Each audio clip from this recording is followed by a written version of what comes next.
everybody. Welcome back to the Rob Review. I'm your friend in success, Robert Morris. Glad to have you again here on the Rob Review as it is evolving, and I am really targeting what I want to talk about is what I really know to talk about. There's only a few subjects I'm an expert on, and the stock market, I don't believe I'm an expert on it, but I do believe that I have spent enough time trying to build and successfully building my own assets in the stock market that I've changed my mindset in a way that I want to help you change yours. And that's where this show comes from, right? And so the CEO idea, investing like a CEO, comes from the mindset shift. And then once you've established that, I'm your friend in success, not just in life, but on your stock market journey. Because really, you think about it, the stock market is a sole by yourself thing. You don't do it with a group, because a group think tank in the stock market is really kind of poisonous. So it can be lonely on your journey. I mean, really, you get into it, and generally speaking, success, especially in the stock market, doesn't happen right away because there's a huge learning curve for a lot of these tools that you use. And you begin to see other people in your life doing other things that are making them money, and it can be easy to say, oh, the grass is greener over there, let me jump. And if I can do anything for you with this show, I want to stop you from jumping and help you see that right here, I promise, there's not a lot of promises on this show, but I promise that the stock market, once you do it in the right way and once you understand how to use it and how to manipulate it, it will produce more money than you need, more money than you really could have thought possible for you to earn. There is no reason to look for other avenues, assets, businesses, ideas. You can invest in those later once you have surpluses. I look at myself now as an investor first, everything else second. It took me a lot of failures and a lot of lost time that I can't get back. The stock market, one of the hugest things is the compounding of your investments over your lifetime. The earlier you start, the better. That's the number one hidden golden whatever rule of investing, right? Compound interest. Well, not just compound interest, but compounding the time from when you start. And if you start as early as I think everybody could, 18 or younger, you could surpass where I will ever be able to get to, because I derailed myself so many times. Even though I started stock market journey, life changed while I was sitting in a class when I was like 11 or 12 years old. It took me 10 years plus to really get serious about it. And so that's what this is about, becoming a CEO so that you can change your family's life and be the generational wealth change in your family. You don't have to have a special skill set. You don't have to invent an idea. You don't have to go out there and build some difficult business. The stock market is available for anybody with any minimal amount of intellect. It's not a genius thing. You don't have to invent an indicator. And so investing as a CEO, this show is to help you stay focused on that and then let everything else go.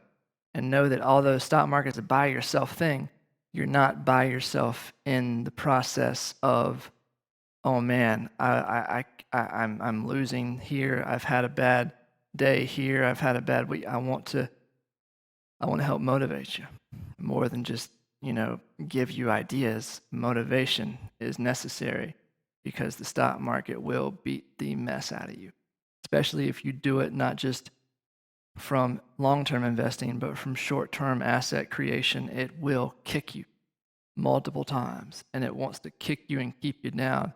I want you to keep getting back up stronger every time. And so today, we're focusing on creating income from the stocks you own, the difference between owning a stock versus using it as an asset. That is a big, big differentiating piece, right? Everybody is taught the stock market is a long-term place to put your money, and I fully am invested in that being a real thing. I have put a lot of my life and educational time into that being real, and so I believe wholeheartedly that the stock market is a long-term place to put your money, a long-term place to build wealth. But imagine for a second if you didn't just make your money once by buying and holding, but you learned using tools that are available to all the general public how to make your money 10 time on one move. You buy a stock at 100, you want to sell it later on when it gets to 300, and it might take 10 years to get there. Well, what if instead of that one move, you did 10 moves, you did 10 money-making pieces with, you did 10 types of trades or manipulations with that asset over each year for the next 10 years. That's 100 times your money versus everybody else is doing one. You will never, ever be caught up with. Your growth model will be so exponentially further along because you're not putting your money to work every single day. You're putting your money together to work as a CEO, thinking about things in a strategic manner. You're putting your money to work at places where it's going to benefit you the most. For instance, certain particular time you're putting it to work, it's working, and then you pull it out and you put it in cash while everybody else is losing. Then you pull it out and put it in the cash while everybody else is losing. And their money's riding up and down, up and down, up and down. Your money is strategic, stair-stepping up. Huge, huge difference. And that's where this starts. You want to own dividend stocks. You want to eventually produce income from that asset. Why not do more than just once? Why not do it multiple times? So let's get started with how to do this, right? All right, so investing. It's an idea, a long-term mindset. This thought process is once you have that asset, not just one stock, not one stock, not just one share of stock. Once you have accumulated a good amount of shares, you can start to look at it as an asset producing, a business type of asset. My wording's wrong there, but the realization there is, okay, so if you own 100 shares minimum, up to however many, there's a lot of tools that are available to you that maybe you don't know or maybe you don't utilize right now for the stock that you own, rather than just holding it. Even if you own less than 100 shares, there are still tools we're going to talk about that are available to you. And where it all starts is combining this thought process, okay? And the idea really is a stock can be a money tree if you think like a CEO, and a money tree would be an asset producing, an income producing asset, right? That's where it all starts. All right, now, once you have a stock that you want to own, it starts with learning the behavior of a stock, because all this is really more trading than long-term investing once you have figured out the investment, because stocks stay on a general trajectory. I think if you really looked at and talked to most experts, they would say that the stock market 2/3 of the time rises, 1/3 of the time falls. It falls faster than it rises, and so sometimes it doesn't seem that way, but for the most part, stocks are on an upward trend. But within that trend, you have more macro type trends and then micro type trends.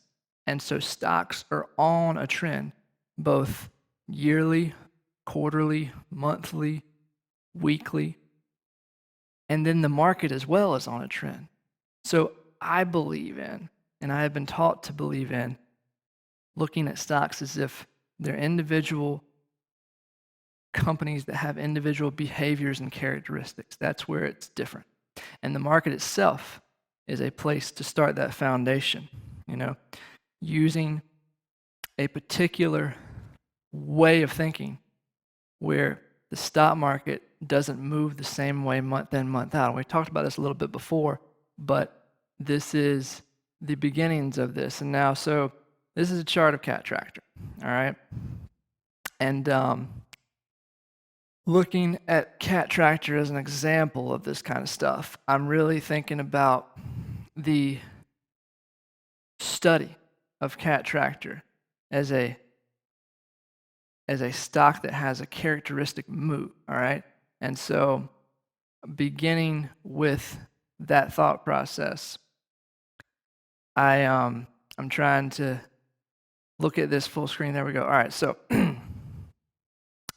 you can see that from January of 2023 to right now, cat tractor moved in a flow, in a pattern, all right?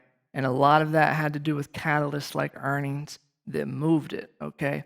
Within that pattern, you have a stock market pattern as well that you can begin to follow. And so where it all starts, I look at is once you have a stock, you want to buy that stock, you got to figure out when to buy it. And so you start studying the charts of the stock to figure out, okay, when is a time where both market-wide and stock-specific that I can look for an opportunity to buy on a downward move that's setting up to go up. And so with that foundation, here it goes. January, February earnings, the stock market moves really well. Usually there's a March, there's a end of February, end of March dip, sell-off type thing that mid-March it settles down and you can usually find a good move there mid-March into April, and then April tax time you have a general sell-off in the market.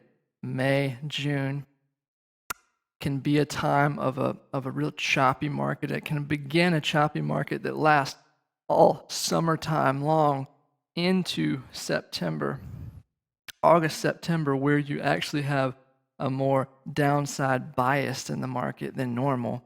And that usually sets up a place for good buying opportunities at the end of September going into October. And now you've got to remember too that October is a time of major market crashes. That's, I mean, historically anyway, not every year obviously, but historically, October can be a time because mutual fund managers have to sell off their losses for tax purposes by the 30th.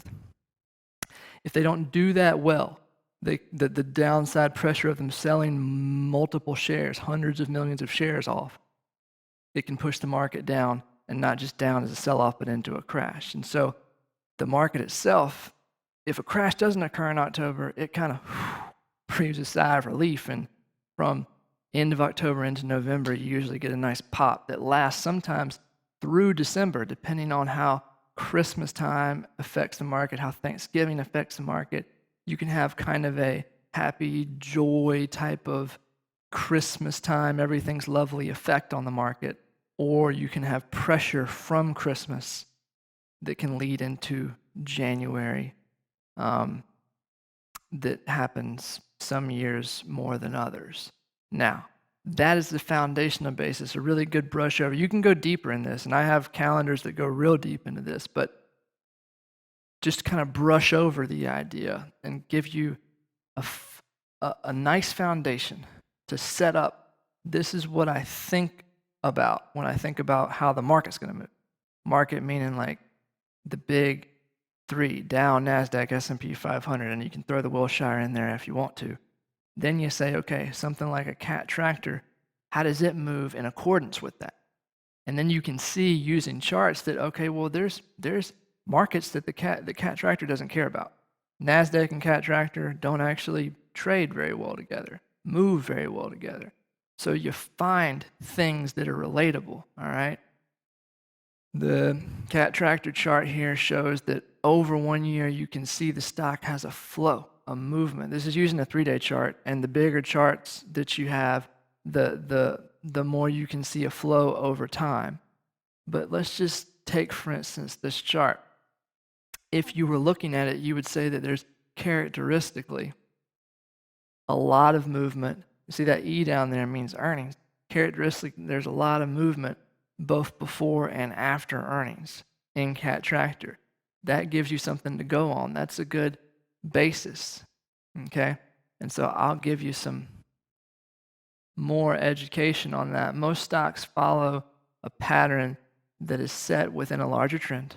And so if we looked at, and I don't have it with me, but if we looked at that chart we just saw in conjunction with a bigger chart, you would see that the ups and the downs of the 3-day are really very, very small sell-offs on a monthly chart.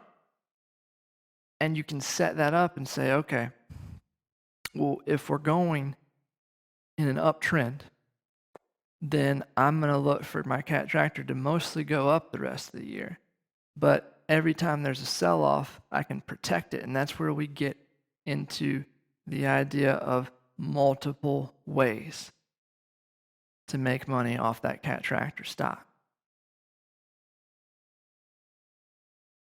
Using the example of Cat Tractor, this is how research kind of flows, and this is how deep you can go with this kind of stuff. I've done so much research on Cat Tractor, I understand that Cat Tractor moves best with Wilshire 5000. It also moves with mining indexes. Why? Because Cat Tractor is a company that sells a lot of equipment to major mining companies. And so the mining industry and Cat Tractor are tied together at the hip, and so they move well. And so you can use a mining index chart to see where it's getting ready to set up and have a long upward trend, and you can say, okay, well, maybe I'll buy more Cat Tractor into that, right?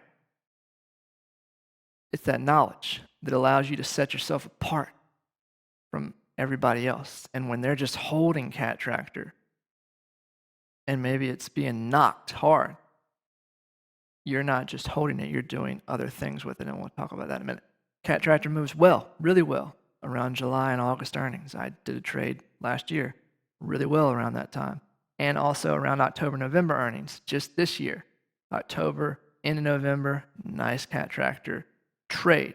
That Cat Tractor trade also allowed me to make money and then I added that money into my Cat Tractor holdings for the long term. And so much more is there. You can go way, way deep on that. I literally have a book of stocks that I want to own. And in that book, it outlines how that stock moves over the last 10 years, last decade, month in and month out, and how it transitions from March to April, April to May, where there are small places to profit, where there are large places to profit, and where I need to buy put to protect my downside. And that's where the tools come into play. I profit from stocks using these tools plus more, but these are a good basis. We've talked about covered calls a lot. When you use covered calls in conjunction with stock ownership, you can lose, but I don't really see it as losing when I make a profit off of something. It's a powerful tool. You got calls, puts, and naked puts. What are naked puts? We've never talked about them before. It is what a lot of people call a leverage risky strategy. Why? It's not because you trade naked. It's because you're selling something that you don't own, and you have to buy it back. Otherwise, the position can become, you can owe a lot, because when you trade naked, you either have account assets frozen, you have money frozen in your account so that in case you can't profit or buy that thing back, you're going to be called to buy that stock. That's a really bad way of saying it. Point is, you either have margin or money in your account to protect the broker if you're going to do naked trade. A lot of people don't ever try naked trading because it sounds risky to that side, but here's how it's not risky. All right? Profiting from multiple moves on Cat Tractor, you can do a lot of things. An example here would be, let's say, covered calls in conjunction with puts, right? And so Cat Tractor, let's say, for instance, it was set up, or any stock was set up, because Cat Tractor is never going to be $100 a share unless they split their stock. So let's say it's $100 a share and it goes to 110, all right? You're selling the 120 calls while it's at 110, and then the stock falls to 105. Well, when it gets ready to fall, you're seeing it falling from 120, now it's at 115. You could buy the puts at the 115, profit from the 115 to 105 at the $10 a share, selling the puts when the down is done, and then buying back the calls that you already sold at 120 for less, closing out both positions and keeping a lot of profit, premium plus profit on one move. Multiple streams. Here's another side to the coin, all right? You also can do this with calls profiting from earnings moves. We talked about Cat Tractor, how it moved, all right? Every time I do a trade, this is not investing, this is a trade on something like Cat Tractor. If it's going up, I'm going to do both a call position, which is buying stock to make money as the stock goes up, and I'm going to do a naked put position. A naked put position is simply, okay, I'm selling XYZ stock, Cat Tractor for instance, at X amount, and I am going to then buy it back for less later to close out the position, and I'm keeping the money that I got up front as the premium, and then I'm giving them back a little. And so it's like if Lee were to come in here and every day he were to hand me a check for $100, and then in 5 days I had to give him back $50 for the $500 he gave me, I would do that all day long, and you would too. That's the power of that one move up in earnings. And you're not just making money off the calls, but you're making money off the naked puts, and you're getting paid up front in case you want to buy more Cat Tractor with that money. Now, what I do with this stuff is we talked about contracts, all right, with options. Options contracts, 100-share bundle.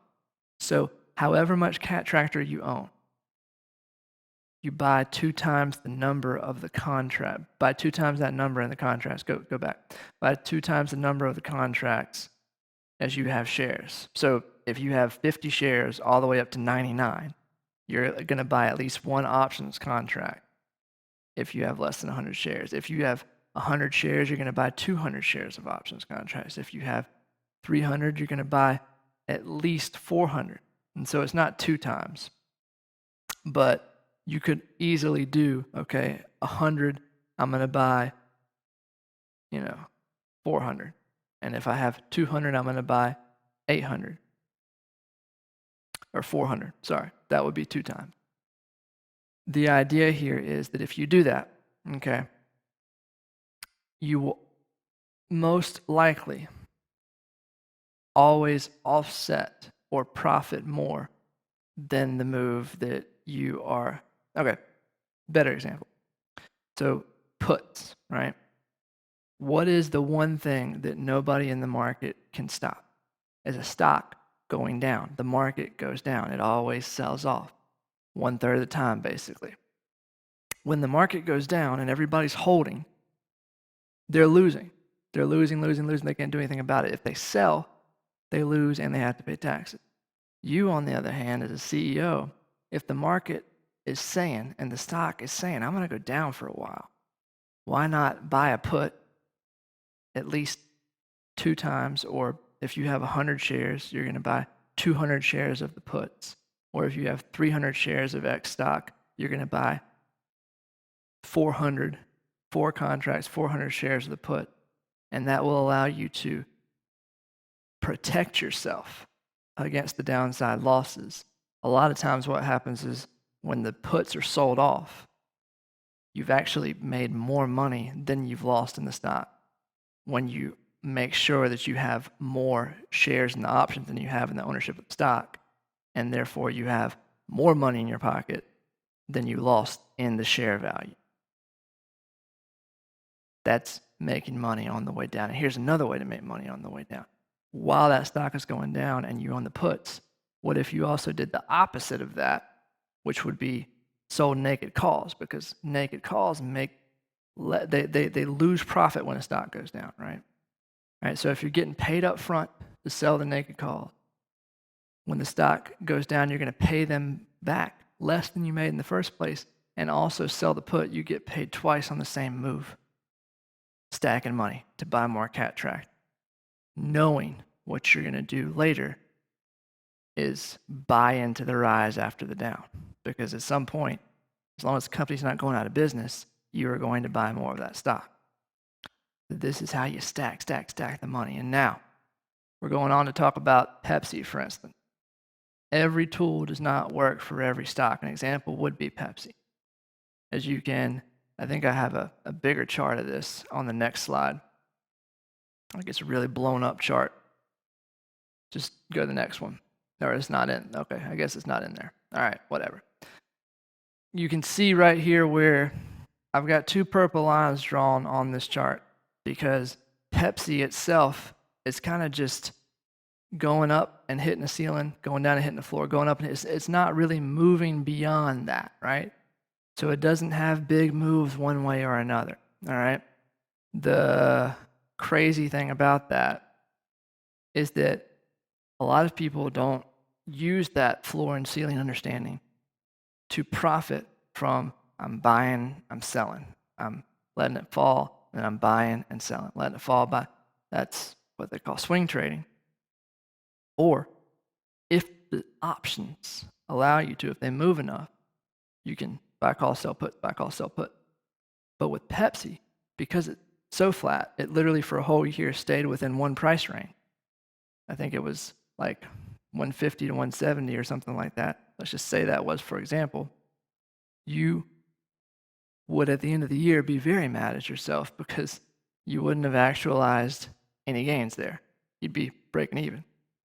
Whereas if you use some of these strategies, you could benefit yourself and do more than break even.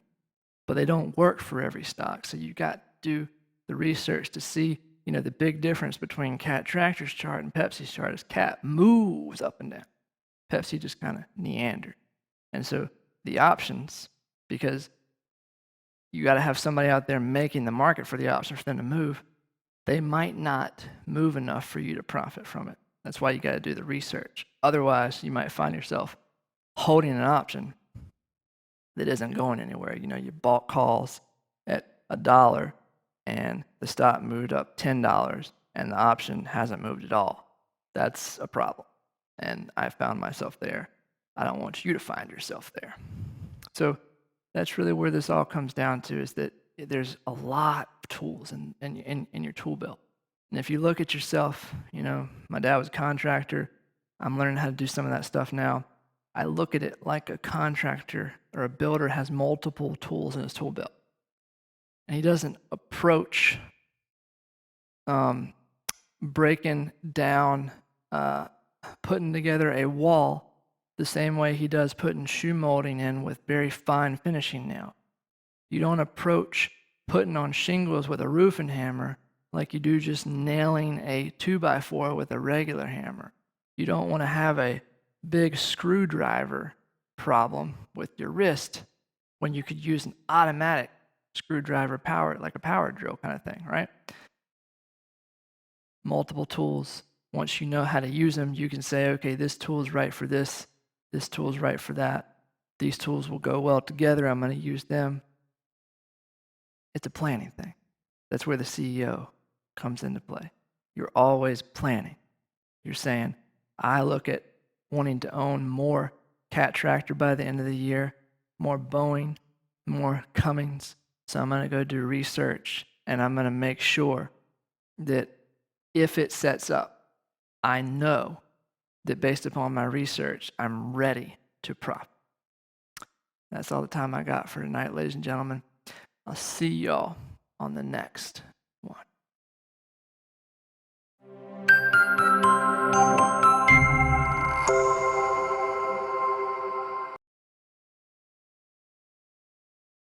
The views and opinions expressed in this program or any other Rob Review program are not to be considered financial advice, and all these strategies have their own inherent risk.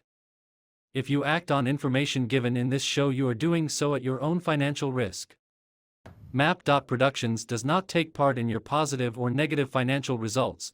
That is why I recommend you consult your financial advisor before acting on any of these tips. What worked for Robbie may not work for you exactly as shown in the show.